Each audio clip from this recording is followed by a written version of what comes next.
Today we're recapping an American fantasy adventure film, Pete's Dragon. Spoilers ahead. This movie starts on a very depressing note. We see a young Pete lose both his parents to a tragic car accident. The accident's a bit ironic considering his parents just lauded him for being such a brave child in the car. And only he survived the tragic accident. The year is 1977, and Pete is just 5 years old, stuck in a forest with both of his parents dead. Pete is quickly ambushed by a pack of angry wolves. But something happens. All the wolves suddenly run away from Pete. However, it's not the ghost of his parents protecting him. Rather, it's a large dragon, covered in green fur and kind yellow eyes, who comes to rescue Pete. The little boy is naturally afraid of the huge figure before him. Who wouldn't be? But the dragon's friendly. Not only is he not interested in eating a little boy, he also wants to be friends with Pete. The little boy finds shelter under the large arms of the dragon, and together, they fly deep into the forest. 6 years go by, and we're thrown into Millhaven, a quiet, small town. In Millhaven, we meet Meacham, an elderly man who claims to have seen the dragon and fought with it. He tells a number of children about his fight with the dragon, but his daughter, Grace, refutes his claims. She says in all her years of being a forest ranger, she has never seen anything that bears any resemblance to a dragon, not to talk of an actual dragon. And Pete appears to have aged well. Forget his unkempt hair and lack of shirt. It looks like his dragon did a good job of raising him. At just the age of 11, Pete can now scare off a bear with his young voice. If that's not impressive, I don't know what is. Also, Pete has named his dragon or parent as Elliot, which is a character from his favorite book. They've built a connection, one which is evident in the way they play together. Imagine flying around a forest with a child on your back. But I bet some kids would be more playful if they did get a pet dragon as a gift. The next day, Pete sees Grace for the first time in the forest. While she's not looking, he grabs a compass from her bag. Unsure of where she came from, Pete's convinced she might want to hurt Elliot. And then he promises his dragon that he would never let that happen. But something entirely different is about to hit these two. Before we go on, like the video, smash the subscribe button and turn on that notification bell to get that full day of good luck. The next morning, Pete discovers a lumberjack crew right next to his forest home. Jack and his team know they shouldn't be cutting this deep into the forest, but he's also acting on orders from his brother, Gavin, who really doesn't care about what the law says. Grace, Jack's girlfriend, tries to change his mind, but the old man admits he can only do so much. And while they argue about the legality of the situation, Jack's daughter, Natalie, comes out of the car, and guess who she sees in the forest?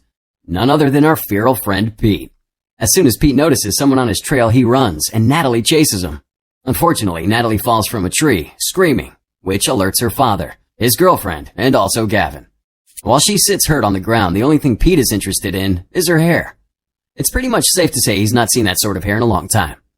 Pete tries to flee the scene, but Gavin's fast and ruthless hands not only stop him, they knock him out cold. Naturally, Elliot's getting worried. He hasn't seen Pete in a while. Even though it's just been a few hours, Elliot kind of feels that something's wrong somewhere. He goes in search of his friend, but his huge body figure causes him to knock down a tree that unfortunately falls right near the lumber camp. Gavin's fears are now confirmed. Initially, he had a hunch that something was in the forest. He even tried to tell his brother Jack, but he wasn't listening. How could he? Gavin just knocked out a child. Armed with a weapon, Gavin forms a search party with his lumbermen and sets into the forest to find the strange figure. At the same time, Pete wakes up in a local hospital with a lone red balloon before him. It's an entirely new space for him. He even finds it hard to open a window. But smart kid, he eventually opens the window and escapes through it. The police are surprised at his escape, but I'm not. 6 years in the forest? Come on, that's the least he could do. But the escape is only for a short while. 6 years in the forest doesn't make you strong enough to run through an entire city. After running, including jumping on a school bus, and trying to find the forest, Pete ends up in the hands of the police again, this time falling right into the hands of Grace.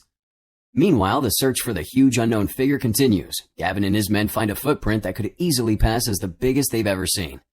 At the same time, Elliot follows closely behind him, invisible to him. Tired of his game of invisibility with the men and already missing his friend Pete, Elliot reveals himself to him, causing all of them to run away in fear. All the lumbermen are confident that they had just seen a ghost or a demon, except Gavin, who's pretty sure he must have seen a dragon.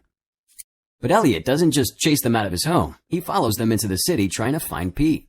But Pete might have moved on, or not. Long story short, he moves in with Natalie's family, whose mother has also died. But Pete stays to escape. But Grace's watchful eyes and fast hands just kept sandwich, brush his teeth, and use a record player. The holy trinity of being an American.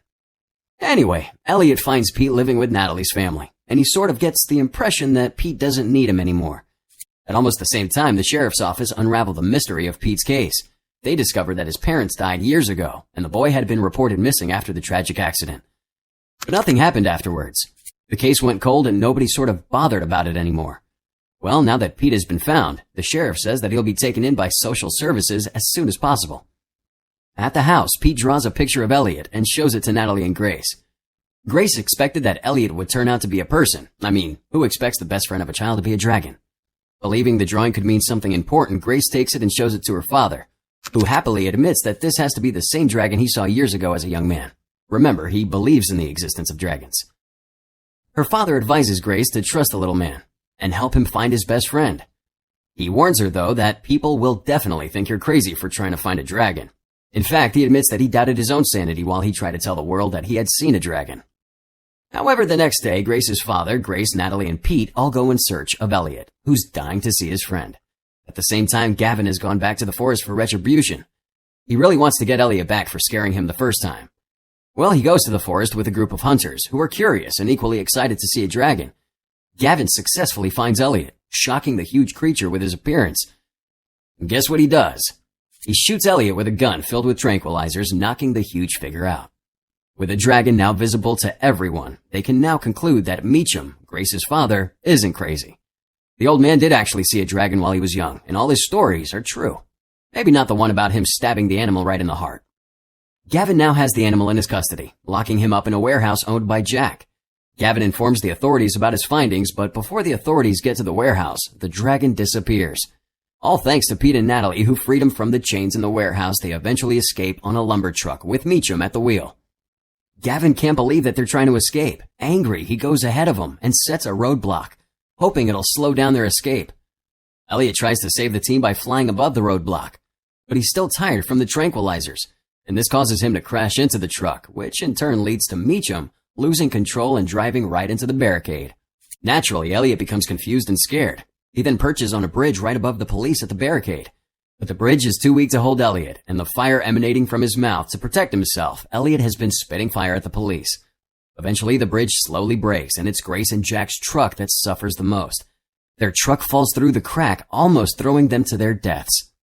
Gavin, seeing that this is no longer about getting Elliot, but now about saving the lives of Grace and Jack, hurries to the foot of the bridge to save them both. However, Elliot jumps out from the ravine with Grace and her boyfriend, Jack, safely perched on his back. Elliot lands them safely and quickly escapes with Pete when they realize that a firefighting helicopter is approaching the scene. Back in the forest, Elliot and Pete are happy to be reunited. But deep down, they both know this reunion will be short-lived. Pete wants to stay with Elliot so bad because he believes he's the only one who can protect the dragon.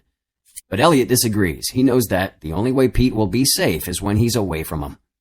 Even though Pete wants to protect Elliot the same way the dragon has always protected him, it's really not possible. A boy of 11 can only do so little, and Elliot understands this perfectly.